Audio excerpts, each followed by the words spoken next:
सुहेल आफरीदी 10वीं बार अडयाला जेल के बाहर पहुंचे, लेकिन थोड़ा मुख्तलिफ अंदाज लगा। उन्होंने इमरान खान से मिलने के लिए ऑब्वियसली आए थे, लेकिन सामने खड़े 2 SHOs या गालबन एक SHO थे और साथ में उनके कोई और साथी होंगे, उन्होंने नहीं मिलने दिया, उनको रास्ते में रोके रखा। और आज सुहेल आफरीदी को बहुत ज़्यादा एग्रेसिव नज़र नहीं आए, धीमे लहजे में उनसे बात करते रहे, अपना मुद्दा उन्होंने रखा।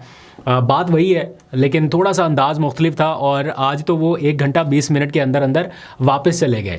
सबसे तवील टाइम रुकने का भी उन्हीं के पास है, और सबसे कम टाइम भी मेरा ख्याल वही रुके हैं कि 1 घंटा 20 मिनट के अंदर वो आए और चले गए। लेकिन जाने से पहले उन्होंने भी मुज़ाकरात के हवाले से बात की और कहा कि बैठें हमसे बातचीत करें, जो कि एक बहुत अच्छा जेस्चर है इन हालात में बातचीत की तरफ माहौल बनाने के लिए। बहरहाल ये मुज़ाकरात वाली बात मैं इसलिए भी कर रहा हूँ क्योंकि उनकी एक और मुलाकात भी हुई, किसी और फरीक से नहीं, अपने ही अलाइंस के 2 अहम ज़िम्मेदारान से, महमूद अचकज़ई, अल्लामा राजा नासिर अब्बास। और उनको जो इस पूरी बात का खुलासा निकला वो ये कि अगर मुज़ाकरात करने हैं तब भी आपके पास पूरी अथॉरिटी है जो कि इमरान खान की तरफ से दी गई, और जो आप हमें कन्वे करेंगे हम उसके ऊपर अमल दरामद करेंगे। ऐसा नहीं है कि आप कहेंगे कि हम बातचीत करना चाहते हैं और हम कोई मुज़ाहमत की तरफ जाएंगे, लेकिन अगर मुज़ाहमत वाला रास्ता अपनाना है और आपने हमें कहा कि हम कोई तहरीक चलाना चाहते हैं तो उसमें भी हम आपके साथ होंगे। मुज़ाकरात या मुज़ाहमत जो भी फ़ैसला आप करेंगे हम उसके ऊपर इम्प्लीमेंट करने के लिए तैयार हैं। ये वज़ीर आला सुहेल आफरीदी की जानिब से सूबाई हुकूमत का मौक़िफ़ उन तक पहुँचाया गया, आप जो फ़ैसला करेंगे उस पर अमल दरामद के लिए तैयार हैं। अब इस सारे मामले में ये जो आने वाले को 10-15 दिन हैं ये थोड़े से क्रूशल रहेंगे। एक तो ये जो आज का डिसीजन आया इसकी वजह से थोड़ा माहौल बिल्कुल डिफरेंट रहेगा, लेकिन जैसे ही थोड़ी सी इसकी गर्द थमेगी तो शायद आपको कुछ अपडेट्स और सुनने को मिले। अब आ जाइए, जो स्टार्ट में मैंने आपको कहा कि आइन बदलने जा रहा है, और इस बार कोई 2/3 अक्सरियत वाला मामला नहीं, ये आइन PTI बदलेगी, यानी एक ही जमात बदलेगी। और ये आइन को पाकिस्तान का नहीं है, ये PTI का अपना आइन है। वो आइन जो इस टाइम रुकावट बना रहा उनके लिए काफ़ी अरसे तक, वैसे तो रुकावटें और बहुत सारी हैं, लेकिन जवाज़ ये बन जाता था कि इस आइन की वजह से या इस आइन में कुछ ऐसी चीज़ें लिख दी गई जो PTI के लिए मुश्किलात का बाइस बना, और उसको फिर इलेक्शन कमीशन जो है वो बताता था कि आपके तो अपने आइन में ये चीज़ लिखी है, इस तरह आपने नहीं किया, इसलिए इंट्रा पार्टी इलेक्शन जो है वो उन्होंने तस्लीम नहीं किए। तो बहुत देर तक ये मामला इलेक्शन कमीशन में पेंडिंग रहा, और फाइनली इलेक्शन कमीशन ने अपना एक वर्डिक्ट जो है वो एक ख़त के ज़रिए बता दिया बैरिस्टर गौहर को, और कहा कि आपको चेयरमैन PTI तस्लीम नहीं कर सकते क्योंकि हम आपके इंट्रा पार्टी इलेक्शन तस्लीम नहीं कर रहे। अब ये मामला लाहौर हाई कोर्ट में भी किसी हद तक ज़ेर इल्तवा है, लेकिन इमरान खान एक्चुअली यही चाहते थे कि इलेक्शन कमीशन के पास ये मामला जो इतने टाइम से पेंडिंग पड़ा हुआ है, ये मामला इलेक्शन कमीशन से किसी तरह से निकले। वो इंट्रा पार्टी इलेक्शन मानता है तब भी ठीक है, अगर नहीं मानता तब भी ठीक है। Imran Khan eight the moment ये चाहते हैं कि हम पार्टी के इंट्रा पार्टी इलेक्शन नए सिरे से करा दें और उसके नतीजे में नई लीडरशिप सामने आए।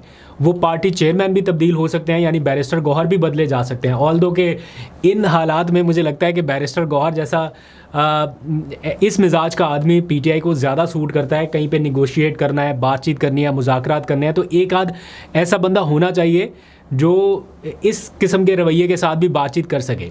बहरहाल इमरान खान साहब को लगता है कि शायद उनकी तब्दीली का वक्त आ गया, और वो इसका इजहार 1-2 बार कर भी चुके हैं, लेकिन चूँकि मामला इलेक्शन कमीशन में पेंडिंग था तो वो हो नहीं रहा था। तो इलेक्शन कमीशन ने कह दिया कि हम बैरिस्टर गौहर को चेयरमैन PTI तस्लीम नहीं कर रहे।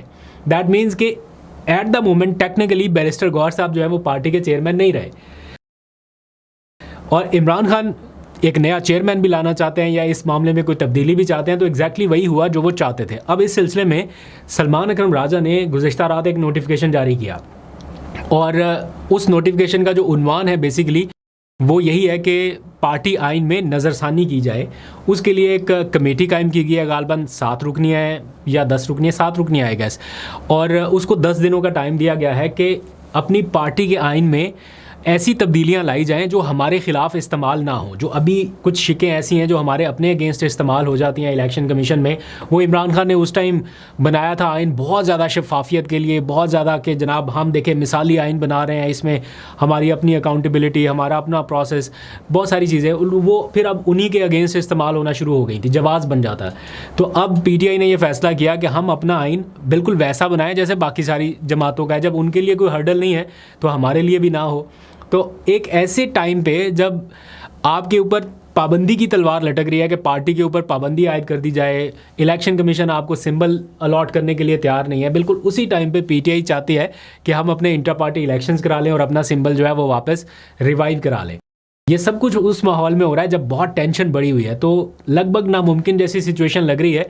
लेकिन फिर भी एक प्रैक्टिस है, तो पीटीआई इंटर पार्टी इलेक्शन की तरफ जल्द अज जल्द जाना चाहती है। उसके लिए इस कमेटी को 10 दिन का टाइम दिया गया है कि आइन में जो भी रद्दोबदल करना है वो कर लिया जाए और उसके बाद हम अपने इंटर पार्टी इलेक्शन करा लें। इस बार तो केपी में वो बड़े आराम से करा सकते हैं। मेरी बात हुई थी पीटीआई के चीफ इलेक्शन कमिश्नर जो रऊफ़ हसन साहब हैं। रऊफ़ हसन इस टाइम पीटीआई के करंट चीफ इलेक्शन कमिश्नर हैं जिन्होंने इलेक्शन कराना है। वो ये कह रहे थे कि हम ये चाहते हैं कि इलेक्शन कमीशन हमें अपना एक बंदा नॉमिनेट कर दे कि इसकी सुपरविजन में हम इंटर पार्टी इलेक्शन कराएं, ताकि वो सारा माहौल खुद ऑब्जर्व कर ले और अगर हम उनके मुताबिक नहीं कराएं तो वो अपनी फाइंडिंग्स दे दें, और अगर उनके मुताबिक कराएं तो वो हमें इंटर पार्टी इलेक्शन हमारे एक्सेप्ट करके सिंबल हमें अलॉट कर दें। तो ये सिंबल अलॉट करना या इंटर पार्टी इलेक्शन एक्सेप्ट करना ये महज इंटर पार्टी इलेक्शन की वजह से नहीं है या इससे मुंसलिक नहीं है।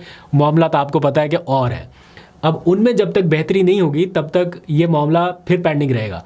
लेकिन मुझे ऐसा लगता है कि शायद बैरिस्टर गौहर या और बहुत सारे ऐसे ओहदेदारान जो इस इंटर पार्टी इलेक्शन की वजह से अभी तक अपने ओहदों पर बरकरार हैं और इमरान खान उन्हें हटा नहीं पा रहे थे, वो शायद यहाँ से रुखसत हो जाएं आने वाले चंद दिनों में, या बदल दिए जाएं, उनके ओहदे बेसिकली बदल दिए जाएं। तो इमरान खान जिस तरह के लोगों को अपॉइंट कर रहे हैं, थोड़े एग्रेसिव नेचर के लोग, तो क्या पीटीआई का चेयरमैन भी इस नेचर का आने वाला है, ये देखना होगा। क्योंकि मुझे लगता है, ज़ाती तौर पे मुझे लगता है कि बैरिस्टर गौहर इन हालात में सूट करते हैं। क्यों? क्योंकि एक तो वो पार्टी के चेयरमैन के तौर पे अपनी पॉलिसी ऐसी दे सकते हैं जो टीवी चैनल्स के ऊपर नशर भी हो जाती है, उनका मौक़िफ़ बहुत सारे हलकों में तस्लीम भी कर लिया जाता है, एक ऐसे मिजाज का आदमी जो एक्सेप्टेबल भी है, और भी बहुत सारी चीज़ें। और अगर पार्टी का चेयरमैन भी कुछ ऐसा लग जाए जिसकी एक्सेप्टेंस ना हो, या जिसके बारे में ऐसा तासुर आए कि ये बहुत अग्रेसिव और बहुत जैसा सुहेल अफरीदी के बारे में एकदम से अग्रेसिव रिस्पॉन्स आना शुरू हो गया था, तो फिर कॉन्फ्लिक्ट जो है वो रिजॉल्व होने की बजाय बढ़ता जाएगा। मैं ऐसा नहीं कह रहा हूँ कि पीटीआई को सूट नहीं करता या होना नहीं चाहिए, जिस तरह की उनकी पॉलिसी है वो ज़ाहिर बात है आगे उनको वही सूट करता है कि कोई एग्रेसिव किस्म का हो। लेकिन इन हालात में जब आपको रिजॉल्व की तरफ बढ़ना है तो मेरा ख्याल है ये आपके लिए ठीक है। बट बाकी जो इमरान खान का फ़ैसला, जो उनकी पार्टी का फ़ैसला, वो बेहतर जानते हैं। अब आ जाइए ज़रा एक जाते जाते वो तहरीक तहफ़्फ़ुज़ आईन पाकिस्तान वाला मामला, कि वो कौमी कॉन्फ्रेंस आपको पता है 21 और 22 दिसंबर को करने जा रहे हैं। बड़ी इंटरेस्टिंग रहेगी ये कॉन्फ्रेंस, क्योंकि इसमें इन्होंने अपना पूरा एक रोड मैप देना है कि हम आगे बढ़ने के लिए अगर तैयार हैं तो कैसे तैयार हैं। मैंने पूछा उनसे, वो बता रहे हैं कि जनाब हम लॉयर्स को बुलाने जा रहे हैं, हम जर्नलिस्ट को बुलाने जा रहे हैं, हम रिटायर्ड जजेस को इनवाइट करेंगे, हम सियासी जमातों को इनवाइट करेंगे, कोशिश करेंगे कि उसमें पीएमएलएन को भी इनवाइट किया जा सके। पीपल्स पार्टी का तो मैंने कल ही बता दिया था कि वो भी शामिल होंगे। तो अभी इसके ऊपर मुशावरत जारी है और वो चाहते ये हैं कि हम एक ऐसा रोड मैप तैयार करें, ऐसा चार्टर्ड तैयार करें जो सारी सियासी जमातों को काबिल कबूल हो। वो पहले शर्त ये यहाँ से शुरू करते थे माजी में या हालिया, कि हमारा सबसे पहली शर्त इमरान खान को रिहा किया जाए, दूसरी शर्त मैंडेट वापस किया जाए। तो जब वो शराइत लिख के हुकूमत को पहुंचाते हैं तो मामला उधर ही ख़त्म हो जाता है। तो इसलिए कहीं ना कहीं थोड़ी बहुत रद्दोबदल करनी पड़ेगी अपने चार्टर ऑफ डिमांड में, अगर मामला को आगे लेके बढ़ना है। देखते हैं कहाँ तक जाता है ये। इन्हीं 5-7 दिनों में इसके सारी चीज़ें तैयार होंगी तो फिर आपको अपडेट कर दूँगा।